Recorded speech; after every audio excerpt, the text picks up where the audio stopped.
Hello everyone, and a very warm welcome to my weekly update. Now, I'm guessing that quite a lot of you will have tuned in to the debate on the second reading of the agricultural bill in the House of Commons on Monday evening. We saw a very passionate debate, I felt. We saw great comments from Hilary Benn, from Tim Farron, from Douglas Ross, from George Freeman, from Neil Parish. I mean, there were some really, really fantastic things said about our industry. Quite a few references to the NFU, some positive, not all. Bill Wiggins had a bit to say. I mean, my message to all MPs is we never wanted to campaign like this. We never wanted to be working so closely with chefs, with consumer groups, with environmental NGOs. But ultimately, I have a job to do on your behalf, and I have to make sure that Brexit works, that we have a good Brexit, that trade deals are open and transparent, and that agriculture is not sacrificed in those trade deals. And it's been a long, hard road, if you like, to land this message. But I think listening to that debate is heartening at the supporters that we have. And of course, Theresa Villiers, who is a former Secretary of State in DEFRA, has really, really championed our cause and voted against the government again. So 14 Conservatives that voted against the government. And we're now going on into the final stages, the final roll of the dice, if you like. So the agricultural bill will go back to the Lords next Tuesday. The amendment, probably I hope one amendment around the Curry Amendment will be put down, which is looking at an Agricultural Trade Standards Commission that can be in place for duration, reporting to Parliament on all trade deals. And then that will come back to the House of Commons. Now, yesterday, I was fortunate enough to finally secure a meeting with the Prime Minister, Boris Johnson.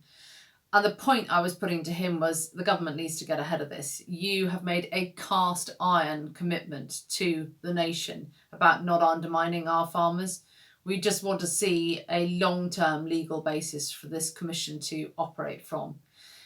He promised me that he would look very carefully at it. He would look at the proposal.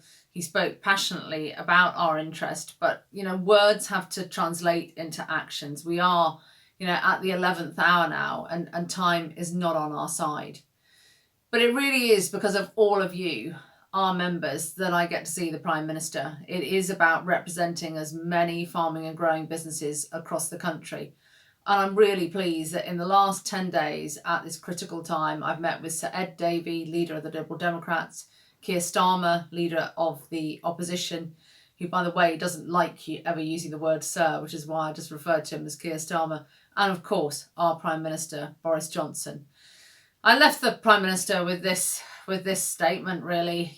Agricultural bills don't come along every day of the week. This is once in 70 years. You are Prime Minister. I am President of the NFU.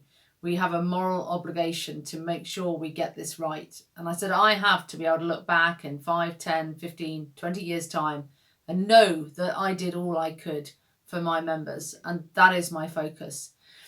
Obviously, this weekend, there's a lot of interest from the media. I've done an interview with Alice Thompson and Rachel Sylvester for the Saturday Times. I've also written a piece for the Mail on Sunday that very clearly outlines what is needed now. So I have my fingers crossed that things will move forwards next week. There are a lot of moving parts, and I'm sorry yet again to be talking about the one single issue, but this is going to have impact for decades to come. And I feel that I absolutely have to keep you updated on every conversation. So look forward to next week, and hopefully I'll have good news on where we are headed and what the government is prepared to agree to. But in the meantime, please do take care. The situation with COVID is proving exceptionally challenging right across the country. So look after yourselves, and I very much look forward to speaking to you again next week. Thanks ever so much.